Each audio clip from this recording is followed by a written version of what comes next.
आज आपण अवशिष्ट जीवन विषय आसंता काली ओ परदिन विषय भविष्यतर योजना ईश्वर करिसेंती अस्थिर जीवन हवा परी उचित नुहे अटक गले भावुंट किंतु आपण को हुए तो निरुत्साहित से मुकाबला करवा उचित जदि निश्चित नुहंती तेबे आपण ताहा स्पष्ट भाव जानीपारे आपण जानती ना परे कौन किंतु ईश्वर जानती से आपण को कालीर अपेक्षार अछंती तेणु से पाद दिंतु और ईश्वर को उपस्थिति और उद्देश्य को आविष्कार करंतु आज ठारू एई समय आग को बढ़िबार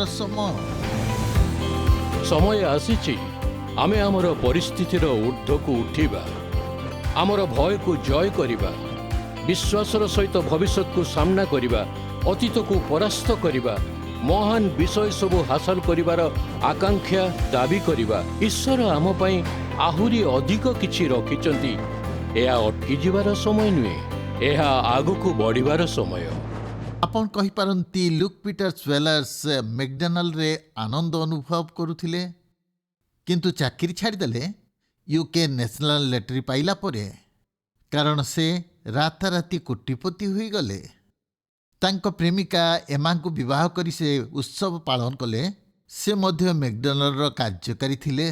किनारी दीपपुंजरे घर किणिले अनेक दिन छुट्टी रहिले किंतु वेल्स फेरी आसीबा परे विरक्त हेले। वास्तव से कहबा गले से केवल सेटारे विश्राम करि परिबे मुजुबा परिश्रम करी केवे काहार क्षति करि नाही। पुराना कार्य को फेरी जीवाकू चाहिए मैकडोनाल्ड रे हाम आउ बर्गर बनाउथिबा आपण देखिबे। से जीतिथिबा लॉटरी जेतिकी सुध पाती ताठरू अधिक से रेस्टोरेंट रे तांको दरमा नथिला। से तांको बंधु और सहकर्मी सहित थिले। भाबुथिले मु बड़ व्यक्ति। से कहिले टंका अपेक्षा जीवन रे अनेक किछि अछि। एमा मध्य कहती मु संपूर्ण यह बुझी पारिछि। आमे दुहे मैकडोनाल्ड रे कार्य करी उपभोग करिछु और बंधु माने आमर अछंती। यह आम निमंते सुपरिचित थिला। किछि पाइबाको आशा रखिथिलु। जेतेबेले जीशुख्रीष्ट द्वारा ईश्वर सहित संपर्क रखु आपण लॉटरी विजेता ठारू मध्य आहुरी धनी। मन रखंतु आम संपत्ति आम पूर्वर स्वर्ग को जीव।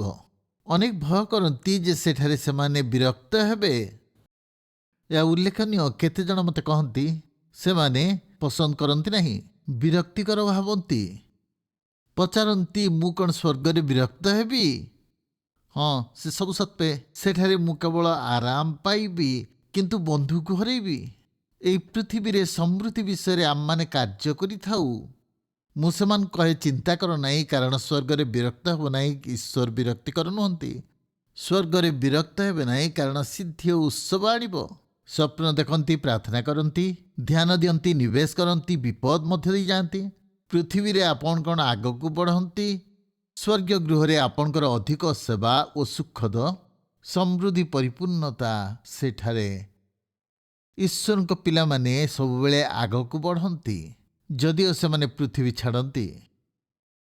बाइबल रे योद्धा माने स्वर्ग विषय चिंता करुथिले स्वीकार करुथिले जे से माने यात्री और प्रवासी अटंती। से माने निजर स्थान और उत्तम स्थान चाहूथिले स्वर्गीय स्थान जो स्थान अपेक्षार थिले जार शिल्पी और निर्माता स्वयं ईश्वर थिले। जीशु मध्य तांको जीवन शेष स्वर्ग को जीवाक चाहूथिले। सेमान कहले जदि तुमे मते प्रेम करुथाओ ताहेले आनंद करिबो मु पितांक निकट को जाऊँगी। प्रेरित पितर गुरुत्वपूर्ण विषय कहले से कहले एई समस्त विषय एठारे लुप्त हेबारु ईश्वर को जो दिन रे आकाशमंडल जली उठी लुप्त हबो मौलिक वस्तु सब प्रचंड उतापरे तरली जीव सेई दिनर अपेक्षा करी ताहा शीघ्र आसीबो। एथिपाई तुममानकर किपरि सदाचारी और धर्मपरायण हेबा उचित आम माने ताहांक प्रतिज्ञा अनुसारे गोटे नूतन आकाशमंडल और नूतन पृथ्वी रे अपेक्षा करुअछु। ता धार्मिकतार आवास स्थल हबो। अतएव हे प्रिय माने तुम माने सेई प्रकारे अपेक्षारे निष्कलंक अनिंदनीय होई देखा जिबा पई यत्न कर। से अंशरे 3 थर पितर कहती ऊर्ध्व को देखिबा पई कहउछंती। भविष्य रे ईश्वर आम्मानक पई जहा रखिछंती ख्रीष्टଙ୍କ आगमन रे नूतन आकाशमंडल और पृथ्वीर सृष्टि आम अनंत बासस्थान स्वर्ग रे आम आशा शक्ति प्रदान करे। पवित्र धर्मपरायण उद्देश्यपूर्ण जीवन एई जगत रे। बाइबल एपरी कहे ईश्वर दक्षिण पार्श्व उपविष्ट ଖ୍ରୀଷ୍ଟଙ୍କ ବାସସ୍ଥାନ ସେଇ ଉର୍ଦ୍ଧ୍ୱସ୍ଥ ବିଷୟ ଅନ୍ୱେଷଣ କର। ତାହା ହିଁ ଆମମାନଙ୍କୁ ସବୁବେଳେ ସ୍ୱର୍ଗୀୟ ବିଷୟ ଚିନ୍ତା କରିବାକୁ ସାହାଯ୍ୟ କରେ। ଆପଣ C.S. ଲୁଇସ୍ଙ୍କ କଥା ଶୁଣନ୍ତୁ। ସେ ଏପରି କହିଥିବା ଦେଖୁ, ଅନନ୍ତ ଜଗତକୁ ନିରନ୍ତର ଅପେକ୍ଷା କରିବା ଏହାର ଅର୍ଥ ନୁହେଁ ଯେ ବର୍ତ୍ତମାନ ଯୁଗକୁ ଆମେ ଛାଡ଼ିଦେବା। ପଳାୟନ ବୃତ୍ତି କି ଆତ୍ମପ୍ରବଞ୍ଚନା ନୁହେଁ। ବିଶ୍ୱାସୀ ଗୋଟିଏ ବିଷୟ କରିବା ଅନିବାର୍ଯ୍ୟ। ସେଥିରେ ଅର୍ଥ ନୁହେଁ ଯେ ଆମେ ଜଗତକୁ ସେପରି ଛାଡ଼ିଦେବା। ଯଦି ଇତିହାସ ପଢ଼ିବେ ଦେଖିବେ, ବର୍ତ୍ତମାନ ଜଗତ ପାଇଁ ଖ୍ରୀଷ୍ଟିଆନ ଅନେକ କାର୍ଯ୍ୟ କରିଛି। ଯେଉଁମାନେ ପରଜଗତ ବିଷୟରେ ଚିନ୍ତା କରୁଥିଲେ, ବିଶ୍ୱାସୀମାନେ ଅନ୍ୟ ଜଗତ ବିଷୟରେ ସେମାନେ ଚିନ୍ତା କରୁଥିଲେ। ତେଣୁ ଏହି ଜଗତରେ ସେମାନେ ପ୍ରଭାବିତ ନୁହନ୍ତି। ତାହା ନୁହେଁ କି? ତେଣୁ ତୁମମାନେ ପାର୍ଥିବ ଜଗତରେ ବୃଦ୍ଧି ହେବ, ସେଥିରୁ ଗୋଟିଏ, ତୁମେ କିଛି ମଧ୍ୟ ପାଇବ ନାହିଁ। ଆପଣ ଆଉ ମୁଁ କ'ଣ ଆଶା କରିବା ଓ ସ୍ୱର୍ଗ ନିମନ୍ତେ ପ୍ରସ୍ତୁତ ହେବା? କି ପ୍ରକାର ଉତ୍ସବ ଆବିଷ୍କାର କରିବା ଈଶ୍ୱରଙ୍କ ଗୃହରେ? ପ୍ରଥମେ ଅପେକ୍ଷା କରିବା ଉଚ୍ଛ୍ୱସିତ ସ୍ୱାଗତ। ଉଚ୍ଛ୍ୱସିତ ସ୍ୱାଗତ ଆଶା କରୁ। ଆମେ ସମସ୍ତେ ମୃତ୍ୟୁ ବିଷୟରେ ଅଧିକ ଚିନ୍ତିତ, କିନ୍ତୁ ବାଇବେଲ ଆପଣଙ୍କ ଚିନ୍ତା ଦୂର କରିବା ପାଇଁ ସୂଚନା ଦିଏ।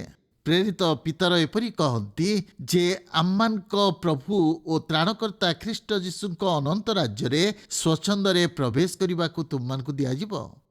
ସ୍ୱାଗତ। ଏହାକୁ ହେୟଜ୍ଞାନ କରନ୍ତୁ ନାହିଁ। ହୁଇଓର ଏକ ଛୋଟ ପିଲା ଯାହାର ନାମ ଗ୍ରେଡି ଲୁକ୍ୟୁମିଆ ରୋଗରେ ପୀଡ଼ିତ ଥିବା ଜଣାପଡ଼ିଲା ପରେ ସ୍କୁଲକୁ ଗଲେ। ଚିକିତ୍ସା ଯୋଗୁଁ ତାଙ୍କ ସହପାଠୀଙ୍କଠାରୁ ପୁରା ବର୍ଷ ଦୂରେଇ ରହିଲେ। ଶେଷରେ ସେ କିଛି ଘଣ୍ଟା ପାଇଁ ସ୍କୁଲକୁ ଆସୁଥିଲେ। ପ୍ରଥମ ଦିନ ଯେତେବେଳେ ଆସିଲେ, ପ୍ରିନ୍ସିପାଲ ଦ୍ୱାର ଖୋଲିଦେଲେ ଓ ସମସ୍ତ ଶିକ୍ଷକ ଓ ପିଲାମାନେ ଧାଡ଼ିରେ ଠିଆ ହୋଇ ରହିଲେ। ଉଜ୍ଜ୍ୱଳ କ୍ରିପ୍ ପେପର ହାତରେ ଧରି ସେମାନେ ହଲାଉଥିଲେ। 8 ବର୍ଷର ଗ୍ରିଡି ସେମାନଙ୍କ ସମ୍ମୁଖରେ ଦୌଡ଼ିଲେ। ହଲ୍ର ଶେଷରେ ବଡ଼ ସାଇନବୋର୍ଡ ଥିଲା, ଯେଉଁଥିରେ ଲେଖାଥିଲା ଗ୍ରାଡି ସ୍ୱାଗତ। ପିଲାମାନେ ତାଳି ମାରୁଥିଲେ। ଶିକ୍ଷକମାନେ ସେମାନଙ୍କ ଆଖିରୁ ଲୁହ ପୋଛୁଥିଲେ। ଗ୍ରାଡି ଘରେ ପହଞ୍ଚି ମାଆଙ୍କୁ କହିଲେ, ଏହା ଭଲ ଦିନ ଥିଲା ମା। ମୁଁ ଜାଣିନି ଆଗକୁ ଏପରି ଦିନ ଭଲ ହେବ କି ନାହିଁ। ମୁଁ ଏ କାହାଣୀ କହିବାର କାରଣ, ଯଦି ସ୍କୁଲର ପିଲାମାନେ ଯଦି ଏପରି ସ୍ୱାଗତ କରିପାରନ୍ତି, ଚିନ୍ତା କରନ୍ତୁ ସ୍ୱର୍ଗର ଈଶ୍ୱର ଓ ଦୂତମାନେ କ'ଣ ନ କରିବେ। ସ୍ୱର୍ଗରେ ଆପଣଙ୍କୁ ସୁନ୍ଦର ଭାବେ ସ୍ୱାଗତ କରିବେ। ତାହା ଆପଣଙ୍କ ପାଇଁ ଉତ୍ତମ ଦିନ ହେବ, ଯେଉଁ ଦିନକୁ ଆପଣ ସବୁବେଳେ ମନେ ପକାଇବେ। ଆପଣ ସ୍ୱର୍ଗରେ ପହଞ୍ଚିବା ପୂର୍ବରୁ ଆପଣଙ୍କୁ ସ୍ୱାଗତ କରିବେ। ଧନୀ ଓ ଲାଜାରଙ୍କ ଦୃଷ୍ଟାନ୍ତରେ ପ୍ରଭୁ ଯୀଶୁ ଏକଥା କହିଲେ। କାଳକ୍ରମେ ଭିକାରୀଟି ମରିଗଲା ଓ ଦୂତମାନଙ୍କ ଦ୍ୱାରା ଅବ୍ରାହମଙ୍କ କୋଳକୁ ନିଆଗଲେ। ମୁଁ ବିଶ୍ୱାସ କରେ ଯେ ପୃଥିବୀରୁ ପ୍ରସ୍ଥାନ କରୁଥିବା ସାଧୁମାନଙ୍କୁ ସ୍ୱର୍ଗକୁ ଆଣିବାକୁ ଦୂତ ପଠାନ୍ତି। ଆପଣଙ୍କୁ ଭୁଲିଯିବେ ନାହିଁ, ତ୍ୟାଗ କରିବେ ନାହିଁ ଗୋଟିଏ ମୁହୂର୍ତ୍ତ ପାଇଁ। ଆପଣ ଶେଷରେ ସେଠାରେ ଆପଣଙ୍କ ଗୃହ ପାଇବେ। ଆପଣ କଳ୍ପନା କରନ୍ତୁ, ଆପଣଙ୍କ ନୂତନ ଗୃହ ଦେଖି କ'ଣ ଚିନ୍ତା କରିବେ। ସାକ୍ଷମର ସ୍ତିଫାନ କ'ଣ କହିଲେ ଶୁଣନ୍ତୁ। ସେ ଯେତେବେଳେ ପ୍ରାଣତ୍ୟାଗ କଲେ, ସ୍ୱର୍ଗକୁ ଦେଖି ଈଶ୍ୱରଙ୍କ ମହିମା ଦେଖି କହିଲେ, ଯୀଶୁଙ୍କୁ ଈଶ୍ୱରଙ୍କ ଦକ୍ଷିଣ ପାର୍ଶ୍ୱରେ ଠିଆ ହୋଇଥିବା ଦେଖି କହିଲେ, ଦେଖନ୍ତୁ ମୁଁ ସ୍ୱର୍ଗକୁ ଉନ୍ମୁକ୍ତ, ମନୁଷ୍ୟ ପୁତ୍ରଙ୍କୁ ଈଶ୍ୱରଙ୍କ ଦକ୍ଷିଣ ପାର୍ଶ୍ୱରେ ଠିଆ ହୋଇଥିବା ଦେଖୁଅଛି। ଖ୍ରୀଷ୍ଟଙ୍କ ନିମନ୍ତେ ପ୍ରଥମ ବ୍ୟକ୍ତି ଜୀବନ ଦେଲେ। ସ୍ତିଫାନଙ୍କ ଅନୁଭୂତି ଭିନ୍ନ ଥିଲା। କିଛି ପରିମାଣରେ ଆମମାନେ ଆଶା କରୁ ଯେ ଆମମାନଙ୍କୁ ସେହି ସ୍ଥାନରେ ସ୍ୱାଗତ କରାଯିବ। ସ୍ୱର୍ଗକୁ ସ୍ଥାନାନ୍ତରିତ ହେବା ସମୟରେ ଆମମାନେ ପ୍ରଭୁଙ୍କ ଆନନ୍ଦର ସହଭାଗୀ ହେବା। ଯେତେବେଳେ ଆପଣ ଉତ୍ସବ ପାଳନ କରନ୍ତି ଯାହା ଈଶ୍ୱର ଆପଣଙ୍କ ଜୀବନରେ କରିଛନ୍ତି, ତାଙ୍କ ସ୍ୱାଗତର ଅପେକ୍ଷା କରନ୍ତୁ। ବଡ଼ ପୁରସ୍କାର ଅପେକ୍ଷା କରନ୍ତୁ। ସ୍ୱର୍ଗର ଆନନ୍ଦ ସହିତ ଏହି ଜଗତରେ ବିଶ୍ୱସ୍ତତା ହେତୁ ପୁରସ୍କାର ଦିଆଯିବ। ଯଦି ଆପଣ ବାଇବେଲର ନୀତି ଅନୁସାରେ ଜୀବନ କାଟନ୍ତି, ଯାହା ମୁଁ ପୂର୍ବ ପାଠରେ ଆପଣମାନଙ୍କୁ କହିଥିଲି, ବାଇବେଲରେ ଅନେକ ପୁରସ୍କାର ବିଷୟରେ ବର୍ଣ୍ଣିତ ହୋଇଛି। ଯୀଶୁ ଅନେକ ଥର କହିଛନ୍ତି, ଯିଏ କେହି କ୍ଷୁଦ୍ରମାନଙ୍କ ମଧ୍ୟରୁ ଜଣକୁ ମୋର ଶିଷ୍ୟ ବୋଲି କେବଳ ଗିନାଏ ଥଣ୍ଡା ପାଣି ଦିଏ, ମୁଁ ସତ୍ୟ କହୁଛି, ସେ କୌଣସି ପ୍ରକାରେ ଆପଣା ପୁରସ୍କାର ହରାଇବ ନାହିଁ। ଲୁକ 6:23 ସେଇଦିନ ଆନନ୍ଦ କରି ନୃତ୍ୟ କର, କାରଣ ଦେଖ ସ୍ୱର୍ଗରେ ତୁମମାନଙ୍କର ପ୍ରଚୁର ପୁରସ୍କାର। ଲୁକ 6:35 ତୁମମାନଙ୍କର ଶତ୍ରୁମାନଙ୍କୁ ପ୍ରେମ କର, ସେମାନଙ୍କର ମଙ୍ଗଳ କର, ପରିଶୋଧ ଆସନ ରଖି ଋଣ ଦିଅ, ତାହେଲେ ପୁରସ୍କାର ପ୍ରଚୁର। ପାଉଲ କହନ୍ତି, ତୁମମାନେ ଯାହା କିଛି କର ପ୍ରଭୁଙ୍କ ନିମନ୍ତେ କଲାପରି ଅନ୍ତର ସହ କର, ପ୍ରଭୁଙ୍କଠାରୁ ଉତ୍ତରାଧିକାର ରୂପ ପୁରସ୍କାର ପାଇବ, ଏହା ତ ତୁମମାନେ ଜାଣ। ବାଇବେଲ କହେ ସ୍ୱର୍ଗର ପୁରସ୍କାର ସବୁକୁ ମୁକୁଟ ବୋଲି କୁହାଯାଏ। ବିଜେତାର ମୁକୁଟ ପ୍ରଥମ କରନ୍ତି 9 ପର୍ବରେ କୁହେ, ତୁମମାନେ ଯେପରି ପଣ ପାଇବ ଏଥିପାଇଁ ଦୌଡ଼। ଯେ କ୍ରୀଡ଼ାରେ ପ୍ରତିଦ୍ୱନ୍ଦିତା କରେ ସେ ସମସ୍ତ ବିଷୟର ପରିମିତ ଭୋଗୀ ହୁଏ। ସେମାନେ କ୍ଷୟଣୀୟ ମୁକୁଟ ପାଇବା ନିମନ୍ତେ କରନ୍ତି, କିନ୍ତୁ ଆମମାନେ ଅକ୍ଷୟ ମୁକୁଟ ପାଇବା ନିମନ୍ତେ। ଏହା ସେହି ବିଶ୍ୱାସୀମାନଙ୍କ ନିମନ୍ତେ ଈଶ୍ୱରଙ୍କ ପୁରସ୍କାର ଯେଉଁମାନେ ଶୃଙ୍ଖଳିତ ଈଶ୍ୱରପରାୟଣ ଜୀବନ କାଟନ୍ତି। ତାପରେ ଆନନ୍ଦର ମୁକୁଟ ପାଉଲ ପ୍ରଥମ ଥେସଲୋନିକେ 2ରେ ବର୍ଣ୍ଣନା କରନ୍ତି। ସେ କାରଣ ଆମମାନଙ୍କର ପ୍ରଭୁ ଯୀଶୁଙ୍କ ଆଗମନ ସମୟରେ ତାହାଙ୍କ ଛାମୁରେ ଆମମାନଙ୍କ ଭରସା ଆନନ୍ଦ କି ଦର୍ପର କାରଣ କ'ଣ? ସେଇ ଲୋକମାନଙ୍କୁ ସ୍ୱର୍ଗରେ ଦେଖିବା ଆନନ୍ଦ ଯେଉଁମାନେ ଆମ ଜୀବନ, ଆମ କାର୍ଯ୍ୟ, ଆମମାନଙ୍କ ବାକ୍ୟ ଦ୍ୱାରା ପ୍ରଭୁଙ୍କ ପାଖକୁ ଆସିଛନ୍ତି। ତାପରେ ଧାର୍ମିକତାର ମୁକୁଟ। ଏହି ପୁରସ୍କାର ମୂଳରେ ପ୍ରଭୁଙ୍କ ଆଗମନ ପାଇଁ ଏକ ବଡ଼ ଆକାଂକ୍ଷା ରହିଛି। ପ୍ରେରିତ ପାଉଲ ଏପରି କହନ୍ତି, ଅବଶେଷରେ ଅଦ୍ୟବଧି ମୋ ନିମନ୍ତେ ଧାର୍ମିକତାର ମୁକୁଟ ରଖାଯାଇଅଛି। ସେହି ମହାଦିନରେ ନ୍ୟାୟବାନ ବିଚାରକର୍ତ୍ତା ପ୍ରଭୁ ମୋତେ ଦେବେ। ପୁଣି କେବଳ ମୋତେ ନୁହେଁ, ମାତ୍ର ଯେତେ ଲୋକ ତାଙ୍କ ଆଗମନକୁ ପ୍ରିୟ ଜ୍ଞାନ କରନ୍ତି ପ୍ରତ୍ୟେକଙ୍କୁ ଦେବେ। ତା ପରବର୍ତ୍ତୀ ବିଷୟ ହେଲା ଜୀବନ ରୂପକ ମୁକୁଟ, ଯେଉଁମାନେ ପରୀକ୍ଷାରୁ ଉଦ୍ଧାର ପାଇଛନ୍ତି।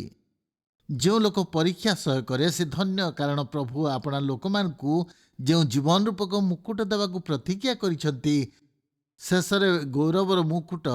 ପିତର ଏପରି କହନ୍ତି, ସେଥିରେ ପ୍ରଧାନ ଯାଜକ ପ୍ରକାଶିତ ହେବା ସମୟରେ ତୁମମାନେ ଗୌରବର ଅମ୍ଳାନ ମୁକୁଟ ପାଇବ। ସ୍ୱର୍ଗରେ ସବୁଠାରୁ ବଡ଼ ପୁରସ୍କାର ସେମାନଙ୍କୁ ଦେଖିବେ ଯେଉଁମାନେ ଆପଣଙ୍କ କାର୍ଯ୍ୟ ଦ୍ୱାରା ପ୍ରଭାବିତ। ଅନୁଭବ କରିବେ ଯେ ଜୀବନରେ କିଛି ହାସଲ କରିଛନ୍ତି। ଅନୁଭବ କରିବେ ଯେ ପ୍ରଭୁଙ୍କ ସେବାରେ ଆପଣଙ୍କ ପରିଶ୍ରମ ନିଷ୍ଫଳ ନୁହେଁ। ବାଇବେଲ କହେ ଯେ ଆମେ ଯାହା କରୁଛୁ ସେଥିପାଇଁ ପୁରସ୍କାର ପାଇବା। ମୁଁ ଆଶ୍ଚର୍ଯ୍ୟ ହୁଏ ଯେ ତାହା କିପରି ଭାଗ କରାଯାଏ। କିନ୍ତୁ ଯଦି ସେ ଆମକୁ ଧୂଳିରୁ ନିର୍ମାଣ କରିପାରନ୍ତି, ମୁଁ ଭାବେ ଯେ ସେ କିପରି ଆମମାନଙ୍କୁ ପୁରସ୍କାର ଦେବେ, ଯାହା ସବୁ ଦ୍ୱାରା ଆମେ ଲାଭ ପାଇପାରିବା। ତେଣୁ ଯେତେବେଳେ ଉତ୍ସବ ପାଳନ ବିଷୟ ଚିନ୍ତା କରନ୍ତି, ଆମ ପୁନରୁତ୍ଥିତ ଶରୀରର ଅପେକ୍ଷାରେ ରହିବା। ଆପଣ ଏହାକୁ ବର୍ତ୍ତମାନ ଶୁଣନ୍ତୁ। ଏହା ମନେ ରଖିବା ଆବଶ୍ୟକ ଯେ ସ୍ୱର୍ଗରେ ଭୂତ, ଦୂତ କିମ୍ବା ଦେହମୁକ୍ତ ଆତ୍ମା ରହିବେ ନାହିଁ। ଯେଉଁ ମୁହୂର୍ତ୍ତରେ ପୁନରୁତ୍ଥାନ କି ଉର୍ଦ୍ଧାନ୍ତର ହେବା, ଆମେ ନୂତନ ରୂପାନ୍ତରୀର ଶରୀରରେ ଉତ୍ସବ କରିବା। ଆମେ ଲାଜାରଙ୍କ ପରି ହେବା ନାହିଁ, ଯାହା ଜନ 11ରେ ଲେଖା ଅଛି, ସେ କବରର ଲୁଗା ପିନ୍ଧି ବାହାରକୁ ଆସିଲେ ଲୋକମାନେ ବାହାର କଲେ। ଯୀଶୁଙ୍କ ପରି ହେବା, ଯେ ପୁନରୁତ୍ଥିତ ହୋଇ ଆସିଲା ପରେ ସେ କବର ଲୁଗା ତ୍ୟାଗ କଲେ, ଆମେ ତାହା ଜାଣିପାରିଲୁ ନାହିଁ। ଲାଜାର ପୁଣି ମରିବା ପାଇଁ ଉଠିଲେ। ଯୀଶୁ କେବେ ବୃଦ୍ଧ ହେବା ପାଇଁ, ଅସୁସ୍ଥ ହେବା ପାଇଁ, ଦୁର୍ବଳତା ଅନୁଭବ କରିବା ପାଇଁ, ମୃତ୍ୟୁବରଣ କରିବା ପାଇଁ ଉଠିନଥିଲେ। ଫିଲିପି 3 କହେ, ପ୍ରଭୁ ଯୀଶୁ ଆମମାନଙ୍କ ଛାର ଶରୀରକୁ ରୂପାନ୍ତରିତ କରି ଆପଣାର ଗୌରବମୟ ଶରୀରର ସଦୃଶ୍ୟ କରିବେ। ଆପଣଙ୍କ ବିଷୟରେ ନୁହେଁ, କିନ୍ତୁ ମୋ ନିମନ୍ତେ ତାହା ସୁସମ୍ବାଦ। ଏହି ସମ୍ବାଦ ଶୁଣୁଥିବା ଆପଣଙ୍କ ମଧ୍ୟରୁ କେତେଜଣ ଅକ୍ଷମ, କେତେଜଣ ଦୁର୍ବଳ ହୋଇପଡ଼ିଛନ୍ତି। ବାର୍ଦ୍ଧକ୍ୟ ସମସ୍ୟା, ଚିକିତ୍ସା ବିଜ୍ଞାନ ଏହି ସମସ୍ତ ସଂଘର୍ଷ ବିଷୟରେ କହେ, ତାହା ଆମମାନଙ୍କ ପାଇଁ ଆଶ୍ଚର୍ଯ୍ୟଜନକ। ସର୍ଜନ ଜବ୍ ପେକ୍, ଆମେରିକୀୟ ନୌସେନା ଚାଳକ, ଆଫଗାନିସ୍ତାନର ଏକ ବିସ୍ଫୋରଣରେ 4ଟି ଅଙ୍ଗ ହରେଇଥିଲେ। ପ୍ରଥମେ ସେ ଭାବୁଥିଲେ ଯେ କୃତ୍ରିମ ହାତ ଓ ଗୋଡ଼ ପିନ୍ଧି ସେ ଜୀବନକୁ ଅତିବାହିତ କରିବେ, କିନ୍ତୁ ବିଶ୍ୱାସ କରିନଥିଲେ। 2016 ମସିହାରେ ତାଙ୍କ ହାତ ଓ ଗୋଡ଼ ପ୍ରତିରୋପଣ କରାଗଲା। ଏହି ଅଙ୍ଗଗୁଡ଼ିକ ଜଣେ ଯୁବକଙ୍କ ଦେହରୁ ଆସିଥିଲା, ଯିଏ ମୃତ ଘୋଷଣା କରାଯାଇଥିଲେ। ବୋଷ୍ଟନର ଅସ୍ତ୍ରୋପଚାର ଗୃହରେ 14 ଘଣ୍ଟାର ପ୍ରତିରୋପଣ କାର୍ଯ୍ୟରେ ପ୍ରାୟ 60 ଜଣ ସର୍ଜନ, ଡାକ୍ତର, ନର୍ସ ଓ ଟେକ୍ନିସିଆନ କାର୍ଯ୍ୟ କରିଥିଲେ। ପେକ୍ ପରଦିନ ଯେତେବେଳେ ଉଠିଲେ, ତାଙ୍କଠାରେ ଅନ୍ୟର ଅଙ୍ଗ ଖଞ୍ଜାଯାଇଛି। ଆଜି ଜନ୍ ପେକ୍ ତାଙ୍କ ନୂଆ ହାତରେ ଅନେକ କାର୍ଯ୍ୟ କରିପାରୁଛନ୍ତି, ତାଙ୍କ ପୁସ୍ତକରେ ହସ୍ତାକ୍ଷର ପର୍ଯ୍ୟନ୍ତ।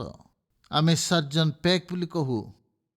ମାନବ ଚିକିତ୍ସା ଯଦି ଆମ ଶରୀରରେ ଏତେ ମହାନ କାର୍ଯ୍ୟ କରିପାରେ, ଯାହା ଆମମାନଙ୍କୁ ସୁସ୍ଥତା ଦେଇପାରେ, କଳ୍ପନା କରନ୍ତୁ ପୁନରୁତ୍ଥାନ ସମୟରେ ଈଶ୍ୱର କିପରି ଆଶ୍ଚର୍ଯ୍ୟ କାର୍ଯ୍ୟ କରିନପାରନ୍ତି। ପ୍ରଥମ କରନ୍ଥିରେ ଏପରି କୁହାଯାଏ, ଏକ ମୁହୂର୍ତ୍ତରେ, ଚକ୍ଷୁର ପଲକରେ, ଶେଷ ତୁରୀ ଧ୍ୱନିରେ ଆମମାନେ ସମସ୍ତେ ପରିବର୍ତ୍ତିତ ହେବା। କାରଣ ତୁରୀ ବାଜିବ, ଆଉ ମୃତମାନେ ଅକ୍ଷୟ ହୋଇ ଉତ୍ଥିତ ହେବେ, ପୁଣି ଆମ୍ଭେମାନେ ପରିବର୍ତ୍ତିତ ହେବା। ଖ୍ରୀଷ୍ଟଙ୍କ ପୁନରୁତ୍ଥିତ ଶରୀର ସମ୍ପର୍କରେ ଆମମାନେ କ'ଣ ଜାଣୁ? ଏହା ତାଙ୍କ ପ୍ରାକୃତିକ ଶରୀର। ଚିହ୍ନି ହେଉଥିଲା ତାଙ୍କ ବାସ୍ତବ ଶରୀର, ତାଙ୍କ ବ୍ୟକ୍ତିଗତ ସାରତତ୍ଵ ଓ ବ୍ୟକ୍ତିଗତ ଗୁଣ ଅକ୍ଷୁଣ୍ଣ ଥିଲା। ଏହା ତାଙ୍କ ସେହି ଶରୀର ଥିଲା ଯାହା ସେ ଅର୍ଜନ କରିଥିଲେ। କିନ୍ତୁ ପୁନରୁତ୍ଥାନର ମହିମାର ଏକ ପଲକରେ ଏହା ନୂତନ କ୍ଷମତା ସହିତ ଏକ ଅକ୍ଷୟ ଶରୀର ପାଇଲେ। ବନ୍ଦଦ୍ୱାରରେ ଯାଇପାରୁଥିଲେ, ବାୟୁରେ ଊର୍ଦ୍ଧ୍ୱକୁ ଯାଇପାରୁଥିଲେ, ଖାଦ୍ୟ ଖାଇପାରୁଥିଲେ, ବନ୍ଧୁକୁ ସ୍ପର୍ଶ କରିପାରୁଥିଲେ। ତାଙ୍କ ପୁନରୁତ୍ଥିତ ଶରୀର ଆମମାନଙ୍କ ଶରୀର ମଧ୍ୟ ସେ ପ୍ରକାର ହେବ।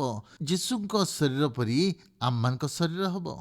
ଯଦି ଆପଣ କିଛି ଚିନ୍ତା କରିଛନ୍ତି ଯେ ଆପଣଙ୍କର କସ୍ମେଟିକ୍ ସର୍ଜରୀ କରିବା ପାଇଁ, ଆପଣ ଯଦି ଅପେକ୍ଷା କରିବେ, କରିବା ଦରକାର ନାହିଁ। କାରଣ ଯୀଶୁଖ୍ରୀଷ୍ଟ ଆମମାନଙ୍କ ଶରୀରକୁ ପରିବର୍ତ୍ତନ କରିବେ ତାଙ୍କ ପରି ହେବା ପାଇଁ। ତେଣୁ ଆପଣ ଯେତେବେଳେ ଉତ୍ସବ ପାଳନ କରିବେ, ଆପଣ ସ୍ୱାଗତ ସମ୍ବର୍ଦ୍ଧନା ପାଇବେ, ବଡ଼ ପୁରସ୍କାର ଅପେକ୍ଷା କରିବେ, ପୁନରୁତ୍ଥାନର ଶରୀର ପାଇବେ। କିନ୍ତୁ ଏହା ଅନେକଙ୍କୁ ଆଶ୍ଚର୍ଯ୍ୟ କରେ ଯେ ଆପଣ ଏକ ନୂଆ କାର୍ଯ୍ୟ ପାଇବେ। ଆପଣଙ୍କୁ ପୁନରୁଦ୍ଧିତ ଶରୀରର ଆବଶ୍ୟକ, କାରଣ ଅନେକ କାର୍ଯ୍ୟ ସ୍ୱର୍ଗରେ କରିବେ। ସ୍ୱର୍ଗରେ ସବୁଠାରୁ ଭଲ କାର୍ଯ୍ୟ ହେଲା ସେବାର କାର୍ଯ୍ୟ। ପ୍ରକାଶିତ ବାକ୍ୟରେ 2 ଥର କୁହାଯାଇଛି ଯେ ସ୍ୱର୍ଗରେ ଆମେ ଅର୍ଥପୂର୍ଣ୍ଣ କାର୍ଯ୍ୟ ଓ ସେବା କାର୍ଯ୍ୟରେ ରହିବା। ପ୍ରକାଶିତ 7:15 କହେ, ସେଥିପାଇଁ ସେମାନେ ଈଶ୍ୱରଙ୍କ ସିଂହାସନ ସମ୍ମୁଖରେ ଥାଇ ଦିବାରାତ୍ର ତାହାଙ୍କର ଉପାସନା କରନ୍ତି। ପ୍ରକାଶିତ 22:3 କହେ, କୌଣସି ଅଭିଶପ୍ତ ବିଷୟ ଆଉ ରହିବ ନାହିଁ। ଈଶ୍ୱର ଓ ମେଷଶାବକଙ୍କ ସିଂହାସନ ନଗରୀ ମଧ୍ୟରେ ରହିବ, ଆଉ ତାହାଙ୍କ ଦାସମାନେ ତାହାଙ୍କ ଉପାସନା କରିବେ।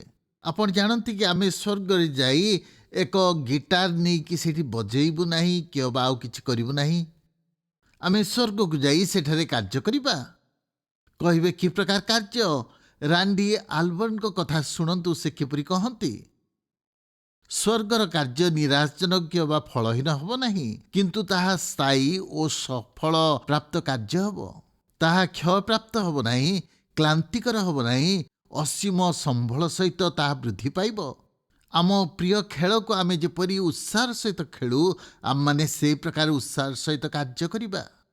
ସ୍ୱର୍ଗର କାର୍ଯ୍ୟ କଷ୍ଟକର ହେବ ନାହିଁ, ତାହା ଆନନ୍ଦମୟ ହେବ। କାର୍ଯ୍ୟ କରିବା ନିମନ୍ତେ କିଏ ଆପଣଙ୍କୁ ବାଧା ଦେବେ ନାହିଁ। ଆପଣଙ୍କ ଇଚ୍ଛା ବିରୁଦ୍ଧ କାର୍ଯ୍ୟ କରିବାକୁ କିଏ କହିବେ ନାହିଁ, କାରଣ ଈଶ୍ୱର ଆପଣଙ୍କ ଅନ୍ତରେ ଉପଯୁକ୍ତ ଇଚ୍ଛା ଦେବେ। ଆପଣ ପ୍ରତିଦିନ ଉଠି ଆନନ୍ଦର ସହିତ କାର୍ଯ୍ୟ କରିବେ। ହୁଏତ ସ୍ୱର୍ଗରେ ଆମମାନେ ଯେଉଁ କାର୍ଯ୍ୟ କରିବା, ଏଇ ଜଗତରେ ଯାହା କରୁଥିଲୁ ତାର କିଛି ଅଂଶ। ପୃଥିବୀର କିଛି କାର୍ଯ୍ୟ ସ୍ୱର୍ଗରେ ନଥିବ। ସ୍ୱର୍ଗରେ କୌଣସି ଚିକିତ୍ସକ ନଥିବେ, କାରଣ ରୋଗ ନଥିବ। ପୋଲିସ ଅଫିସର ନଥିବେ କିମ୍ବା କାରାରକ୍ଷକ, କୌଣସି ସୁସମାଚାର ପ୍ରଚାରକ ନଥିବେ, କାରଣ ସମସ୍ତେ ଖ୍ରୀଷ୍ଟଙ୍କୁ ଜାଣିଥିବେ। କିନ୍ତୁ ସଙ୍ଗୀତଜ୍ଞ ରହିଥିବେ, ହୁଏତ ଶିକ୍ଷକ ମଧ୍ୟ ଥାଇପାରନ୍ତି, ଆମେ ଜାଣିପାରୁନାହୁଁ। ଯାହା ଶିକ୍ଷା କରିଛୁ ତାହା ଶିକ୍ଷା ଦେବାକୁ ସକ୍ଷମ ଅଟୁ। ଆମେ ଜାଣୁ ଯେ ନୂତନ ସ୍ୱର୍ଗର ପ୍ରଶାସନରେ ଅଧିକାର ଓ ଦାୟିତ୍ୱ ବିଭିନ୍ନ ସ୍ତରରେ ରହିବ। ମୁଁ ଭାବେ କିଛି ଲୋକ ବୈଜ୍ଞାନିକ ହେବେ, କାରଣ ନୂତନ ସ୍ୱର୍ଗ ଓ ପୃଥିବୀରେ ଅନୁସନ୍ଧାନ କରିବା ପାଇଁ କିଛି ବିଷୟ ରହିଥିବ। ଆପଣଙ୍କ ପାଖରେ ଅନେକ ସମୟ ଅଛି ନୂଆ କାର୍ଯ୍ୟ ଆରମ୍ଭ କରିବାକୁ। ନୂଆ କାର୍ଯ୍ୟ ଓ ସ୍ୱଭାବ ଅନନ୍ତକାଳ ନିମନ୍ତେ ଆପଣ ଅନେକ ଆଶ୍ଚର୍ଯ୍ୟ କାର୍ଯ୍ୟ କରିବେ, ଯାହା ଆଶ୍ଚର୍ଯ୍ୟଜନକ। ଆପଣ ଅଦ୍ଭୁତ ଖେଳ ଖେଳିପାରିବେ, ବହି ସବୁ ଲେଖିପାରିବେ, ବକ୍ତୃତା ଦେଇପାରିବେ, ବିଚିତ୍ର ସ୍ଥାନ ଅନୁସନ୍ଧାନ କରିପାରିବେ, ନିରାପଦରେ ଅର୍ଥପୂର୍ଣ୍ଣ କାର୍ଯ୍ୟରେ ଯାତ୍ରା କରିବେ ଓ ସନ୍ତୁଷ୍ଟିଦାୟକ କାର୍ଯ୍ୟକଳାପରେ ଲାଗି ରହିବେ। ସ୍ୱର୍ଗକୁ ଗଲା ପରେ ପୃଥିବୀରେ ଘଟୁଥିବା ଘଟଣାଗୁଡ଼ିକ ଶେଷରେ ଉତ୍ସବ ପାଳନ କରିବେ। ସ୍ୱାଗତ ସମ୍ବର୍ଦ୍ଧନା ଦିଆଯିବ। ଆପଣଙ୍କୁ ବଡ଼ ପୁରସ୍କାର ଦିଆଯିବ। ଆପଣଙ୍କ ଶରୀର ପୁନରୁତ୍ଥିତ ହେବ ଓ ସମ୍ପୂର୍ଣ୍ଣ ପରିବର୍ତ୍ତିତ ହେବ। ଆପଣ ନୂଆ କାର୍ଯ୍ୟ ପାଇବେ। ଆପଣ ରାଜସିଂହାସନର ଅପେକ୍ଷା କରିବେ। ସ୍ୱର୍ଗରେ ସବୁଠାରୁ ଶକ୍ତି ଓ ଉତ୍ସାହର ସହିତ ଯେତେବେଳେ ଈଶ୍ୱରଙ୍କ ପାଦ ତଳେ ଆପଣା ଆପଣା ମୁକୁଟ ଥୋଇଦେଉ ଏବଂ ପୂର୍ଣ୍ଣ ଆନନ୍ଦରେ ତାଙ୍କ ଉପାସନା କରିବାକୁ ଲାଗୁ। ପ୍ରକାଶିତ 4 ଓ 5 ଆମେ ଏକ ଦର୍ଶନ ପାଉ, ଯେତେବେଳେ ସାଧୁମାନେ ଉଚ୍ଚ ସ୍ୱରରେ ଗାନ କରନ୍ତି, ପ୍ରଶଂସା, ସମ୍ଭ୍ରମ, ଗୌରବ ଓ କର୍ତ୍ତାପଣ ଯୁଗେ ଯୁଗେ ସିଂହାସନ ଉପବିଷ୍ଟ ବ୍ୟକ୍ତିଙ୍କର ଓ ମେଷ ଶାବକଙ୍କର ଏହି ଗୀତ ଗାନ କରନ୍ତି। ଡକ୍ଟର ବର୍ଣ୍ଣନ ୱେଲି ସେ ଉପାସନାର ନେତା ଥିଲେ ଅନେକ ବର୍ଷ ଧରି। ଉପାସନା ପ୍ରତି ତାଙ୍କ ଆଗ୍ରହ ପିଲାବେଳେ ଯେତେବେଳେ ଆଲାସ୍କା ଚର୍ଚ୍ଚରେ ଯୋଗ ଦେଇଥିଲେ। ତାଙ୍କ ପିତାମାତା ମିଶନେରୀ ଥିଲେ। ଭିନ୍ନକ୍ଷମ ପିଲାମାନଙ୍କ ପ୍ରତି ସେମାନଙ୍କର ଚିନ୍ତା ଥିଲା। ଉପାସନା ବେଳେ ଉଲ୍ଲେଖନୀୟ ଉପାସକମାନଙ୍କୁ ଦେଖୁଥିଲେ। ଜଣେ ମଦ୍ୟପ ପରିବର୍ତ୍ତନ ହୋଇ ଦିକନ ହେଲେ, ଜଣେ ମହିଳା ବେଶ୍ୟାରୁ ଆସି ସଣ୍ଡେ ସ୍କୁଲ ଶିକ୍ଷୟିତ୍ରୀ ହେଲେ, ଜଣେ ଅନ୍ଧ ପିଆନୋ ବଜାଉଥିଲେ, ଜଣେ ପୂର୍ବତକ ପଳାତକ ସେ ଚର୍ଚ୍ଚର ରକ୍ଷଣାବେକ୍ଷଣ କରୁଥିଲେ, ଜଣେ ଯୁବତୀ ପଙ୍ଗୁଥିଲେ। ଏପରି ସମସ୍ତେ ଈଶ୍ୱରଙ୍କ ଉପାସନା କରିବାକୁ ଲାଗିଲେ। ପରୱାନ ହଲି କହନ୍ତି, ମୋ ବାପା ଜଣେ ମହାନ ବ୍ୟକ୍ତି ଥିଲେ। ରବିବାର ରାତିର ସେବାରେ ସେ ଗୀତ ଗାଇବା ପାଇଁ ସମୟ ଦେଉଥିଲେ। ମୁଁ ତାହା ଜାଣେ। ମୋ ବାପା ଜଣେ ପାଳକ ଥିଲେ। ଆମେ ରବିବାର ଦିନ ଗୀତ ଗାଉଥିଲୁ ପୁରା ଦିନ ସାରା। ୱାଲି କହନ୍ତି, ମୋ ବାପା 1940 ଦଶକରେ ସେବା କାର୍ଯ୍ୟରେ ପ୍ରବେଶ କଲେ, ଯେତେବେଳେ ୟୁଥ୍ ରାଲି ଚାଲିଥିଲା। ସେହି ରାଲିଗୁଡ଼ିକ ତାଙ୍କୁ ଉତ୍ସାହିତ କରିଥିଲା। ସେ ପ୍ରଭାବିତ ହୋଇଥିଲେ। ସେମାନେ ପ୍ରତି ରବିବାର ଦିନ ଗୀତ ଗାଉଥିଲେ, ଅନେକ ଗୀତ ଗାଉଥିଲେ। 4 ପଦ 5 ପଦ ଗୀତ ସେମାନେ ନିୟମିତ ଗାଉଥିଲେ। ୱେଲି ରବିବାର କଥା ସେ ମନେ ପକାନ୍ତି। ଲୋକମାନଙ୍କ ମଧ୍ୟରେ ଏକ ଉତ୍ତେଜନା ଦେଖାଦେବାକୁ ଲାଗିଲା। ସେ ଦେଖିଲେ ଯେ ଜଣେ ଝିଅ ଯେ ଅକ୍ଷମ, ସେ ଧୀରେ ଧୀରେ ଚର୍ଚ୍ଚର ସାମ୍ନାକୁ ହ୍ୱିଲ୍ ଚେୟାରରେ ସେ ଠେଲି ହୋଇ ଆସୁଅଛି। ମଦ୍ୟପାନ ଛାଡ଼ି ପରିବର୍ତ୍ତିତ ହୋଇଥିବା ଜଣେ ବ୍ୟକ୍ତି ତାଙ୍କୁ ସାମ୍ନାକୁ ନେଇ ଆସିଲେ। ଡକ୍ଟର ଭ୍ୟାଲି ତାଙ୍କ ନିକଟକୁ ଆସିଲେ। କ'ଣ କରିବାକୁ ଚାହୁଁଛନ୍ତି ପଚାରିଲେ। ସେ କହିଲେ, ମୁଁ ଗୋଟିଏ ଗୀତ ଗାଇବାକୁ ଚାହୁଁଛି। ସେ ଗାଇବାକୁ ଚାହୁଁଥିଲେ ଆମେଜିଂ ଗ୍ରେସ୍। ଅନ୍ଧ ପିଆନୋ ବାଜକ ସେଇ ଆମେଜିଂ ଗ୍ରେସ୍ ଉପରେ ବଜେଇଲେ। ବାଳିକା ସେଇ ବାଜା ଶୁଣି ବିଳାପ ଆଉ କ୍ରନ୍ଦନ କରିବାକୁ ଲାଗିଲେ। ଡକ୍ଟର ଭେଲି କହିଲେ, ସେ ଯାହା ଗାଉଥିଲେ ତାହା ମୁଁ ସମ୍ପୂର୍ଣ୍ଣ ବୁଝିପାରିନଥିଲି, କିନ୍ତୁ ସେ ସଙ୍ଗୀତର ବାଜା କିମ୍ବା ଶବ୍ଦଗୁଡ଼ିକ ଗୁରୁତ୍ୱ ନଥିଲା।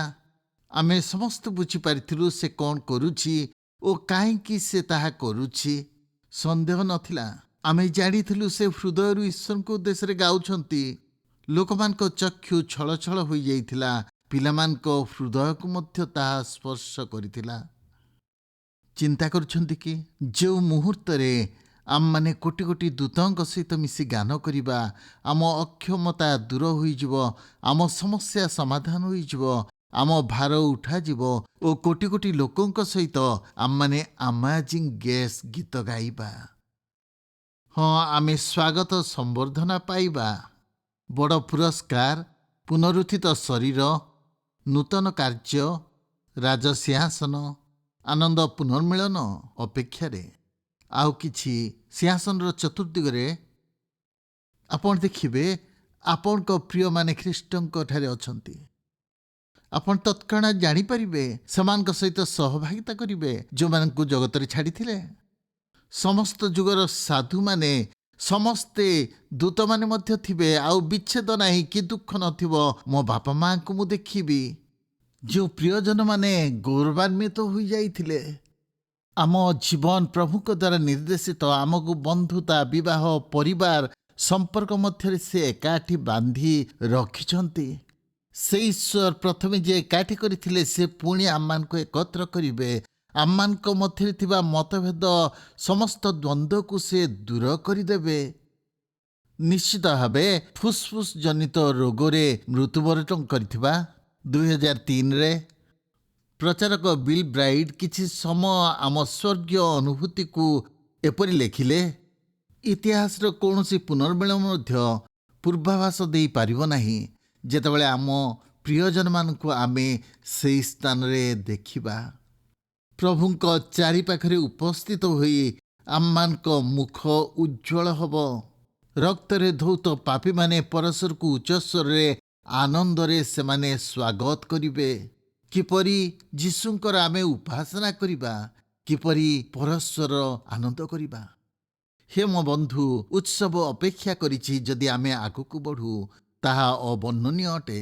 ସ୍ୱାଗତ ସମ୍ବର୍ଦ୍ଧନା, ବଡ଼ ପୁରସ୍କାର, ପୁନରୁତ୍ଥିତ ଶରୀର, ନୂତନ କାର୍ଯ୍ୟ, ରାଜସିଂହାସନ, ଆନନ୍ଦ ପୁନର୍ମିଳନ ଏବଂ ଖ୍ରୀଷ୍ଟ ତ୍ରାଣକର୍ତ୍ତା। ସ୍ୱର୍ଗରେ ଆମ ସହିତ ଘଟୁଥିବା ଘଟଣା ଅପେକ୍ଷାକୃତ କମ୍, କାରଣ ସ୍ୱର୍ଗରେ ମୁଖ୍ୟ ବିଷୟ ହେଉଛି ଆମେ ଯୀଶୁଙ୍କୁ ଦେଖିବା।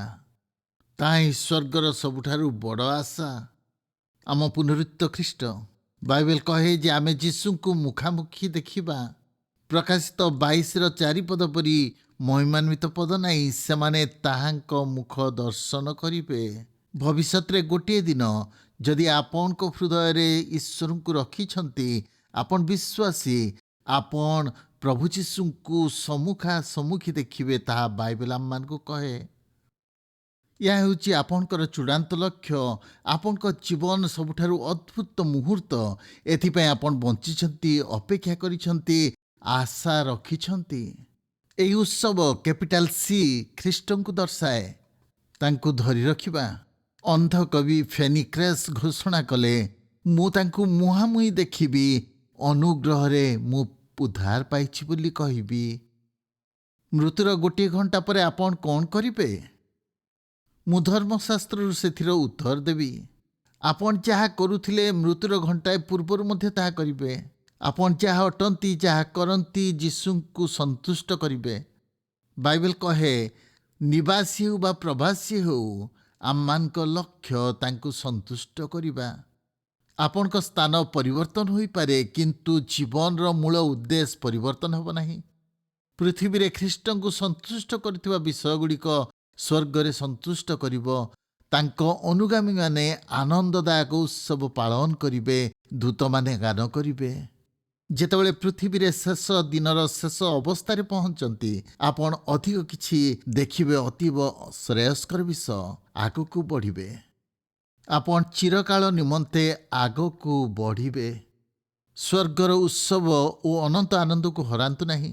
ଯୀଶୁ ମୃତ୍ୟୁଭୋଗ କଲେ ଓ ସ୍ୱର୍ଗାରୋହଣ କଲେ, ଯେପରି ଆପଣଙ୍କ ପାଇଁ ସ୍ଥାନ ପ୍ରସ୍ତୁତ କରିବେ।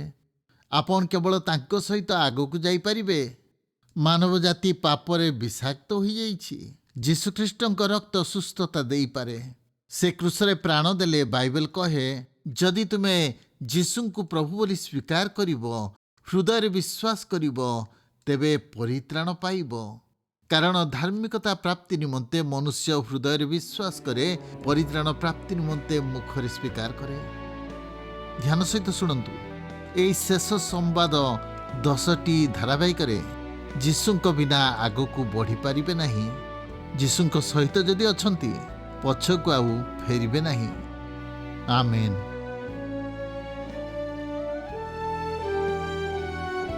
ଦିଗ ପରିବର୍ତ୍ତନ କାର୍ଯ୍ୟକ୍ରମରେ ଯୋଗ ଦେଇଥିବାରୁ ଧନ୍ୟବାଦ।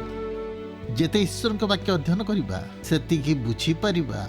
ଆମ ପ୍ରେମିକ ପିତା ଇଚ୍ଛା କରନ୍ତି ଯେ ବ୍ୟକ୍ତିଗତ ସମ୍ପର୍କ ଆମ ସହିତ ରଖିବା ପାଇଁ। ଯଦି ଆପଣ ସେହି ସମ୍ପର୍କ ରଖିବାକୁ ଚାହାନ୍ତି, ତାଙ୍କ ସହିତ ଅନନ୍ତକାଳ ରହିବାକୁ ଚାହାନ୍ତି, ତେବେ ଆପଣ ଆପଣଙ୍କ ପାପରୁ ଅନୁତାପ କରି ଯୀଶୁଖ୍ରୀଷ୍ଟଙ୍କୁ କୁହନ୍ତୁ ପ୍ରଭୁ ଓ ତ୍ରାଣକର୍ତ୍ତା ହେବା ପାଇଁ। ଯଦି ବିଶ୍ୱାସର ପଦକ୍ଷେପ ନେଇଛନ୍ତି, ଆପଣଙ୍କ ନିଷ୍ପତ୍ତି ଅନ୍ୟ ବିଶ୍ୱାସୀମାନଙ୍କୁ କୁହନ୍ତୁ। ଭରସାଯୋଗ୍ୟ ସେବା କାର୍ଯ୍ୟ, ସ୍ଥାନୀୟ ମଣ୍ଡଳୀ ଏବଂ ଆପଣ ବିଶ୍ୱାସରେ ବୃଦ୍ଧି ପାଆନ୍ତୁ। ଆଶୀର୍ବାଦ କରନ୍ତୁ। ପରବର୍ତ୍ତୀ କାର୍ଯ୍ୟକ୍ରମରେ ସାକ୍ଷାତ ହେବ ଦିଗ ପରିବର୍ତ୍ତନ କାର୍ଯ୍ୟକ୍ରମରେ।